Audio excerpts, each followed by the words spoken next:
भद्रक जिलार वरिष्ठ सांबादिक अमर नायक प्रथम श्राद्धवार्षिक उत्सव में बहु विशिष्ट व्यक्ति श्रद्धासुमन अर्पण कर सांबादिकता और सामाजिक सेवा क्षेत्र में तांकर अवदान अतुलनीय बोली कहिथिले। भद्रक नुआबजार स्थित भागवत कल्याण मंडप में अनुष्ठित श्रद्धांजलि सभा शिक्षाविद शैलेन्द्र महापात्र पौरोहित्य और इंजीनियर अभय सुतार संयोजन करथिले। घनश्याम लेंका वेदपाठ करथिबा बेले सांबादिक अशोक कुमार नायक अतिथि परिचय प्रदान करथिले। आईनजीवी देवाशीष महापात्र स्वागत भाषण देथिले। ओडिशा गांधी बालाश्रम गरदपुर संपादक अशोक दास और अंतेवासी द्वारा श्रद्धांजलि भजन ज्ञान करा जायथिला।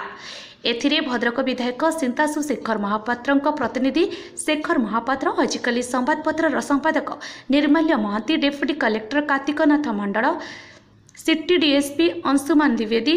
डीआरपीआरओ रमेश चंद्र नायक पूर्वतन सूचना और लोकसंपर्क विभाग युग्म निर्देशक चंद्रकांत नायक विशिष्ट समाजसेवी किशोर महापात्र वरिष्ठ डाक्तर आरके नायक डाक्तर हरेकृष्ण नायक भद्रक पुराध्यक्ष गुलमाकी हबीब त्यागभूमि सभापति अजय नायक भद्रक स्वयंशासित महाविद्यालय अध्यक्ष डाक्टर दुर्गाचरण दास वरिष्ठ आईनजीवी निराकर जेना स्तंभकार doctor Prafulla Sahu doctor Shashadhar Das doctor Ramachandra Panda doctor Golak Bihari Sahu doctor Bhagabat Tripathy doctor Manindra Mohanty doctor Utpala Nayak doctor Prabhat Nalini Mohapatra शिक्षाविद बादल महापात्र कमलाकांत स्वाई हरमोहन कुंवर कथाकार पवित्र पाणिग्राही बाबूलाल दास सुधाकर राउत जिला वरिष्ठ नागरिक महासंघर सभापति ललाटेन्दु महांती और संपादक कैलाश महापात्र मलय जेना शिक्षाविद शांतुन राउत क्रीड़ाविद उपेन्द्र बारिक साहित्यिक बसंत दास विशेष साधारण संपादक Debendra Mohanty engineer Ambika Swain doctor Benudhar Swain doctor Sangita बल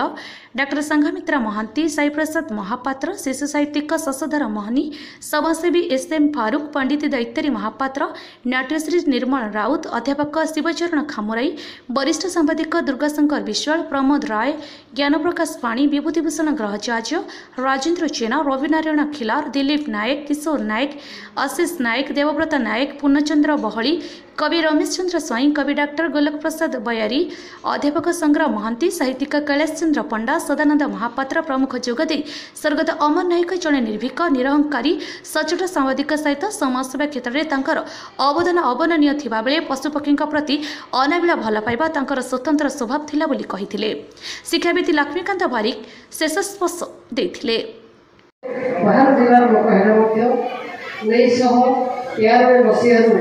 अमर नायक एवं परिवार सहित मोर संपर्क जिला सूचना लोकसंपर्क कार्यालय प्राक्तन ग्रंथागारिक हिसाब से जड़े सांबादिक हिसाब से संपर्क थिला एवं जितेबाला मुझे जिला सूचना लोकसंपर्क अधिकारी हिसाब से जोग देली पाखापाखि 2 वर्ष धरी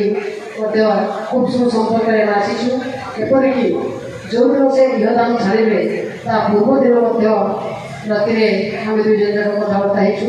तेरे ये बड़ी जड़े व्यक्ति जहाँ अन्य भक्त मैंने कही भल कम आदर्श अनुकरणीय होगा उचित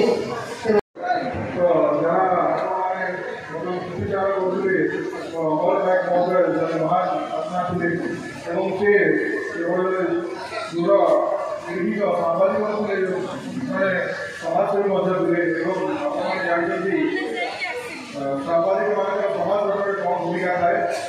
निहाती कहि अमर बाबू अवदान भद्रक जिलार सामाजिक जगत सब आम भितर बंची रही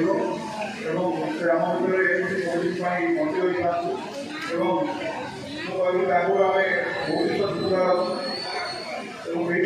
भाव आम काम शिक्षा कले केवल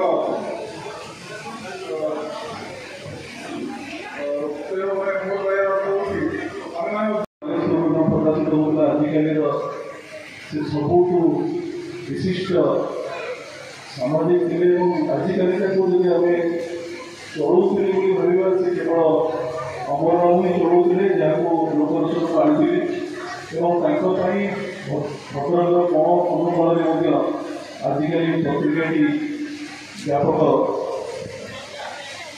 प्रशंसा पाई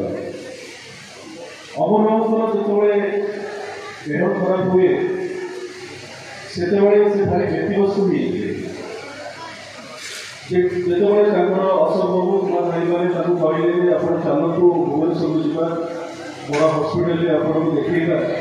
से दिन को से एत निजक प्रभावित करते से कौन सी मत भाविले मो जीवन पड़ेगा मो जीवन एत प्रभावित हो असंभव बाध्य सारा भद्रकवासी সেই ব্রতକୁ ପୂଜା କରନ୍ତି সেই ବ୍ରତକୁ ଫଳ ପାଆନ୍ତି ଯେଉଁମାନେ ତାଙ୍କର ଅଙ୍ଗୀକାର ପଥର ପ୍ରଦର୍ଶନ କରନ୍ତି। ଭଦ୍ରକରୁ ବିଭୂତି ଭୂଷଣ ଗ୍ରହଚର୍ଯ୍ୟଙ୍କ ରିପୋର୍ଟ ଅପରାହ୍ନ ଲାଇଭ୍।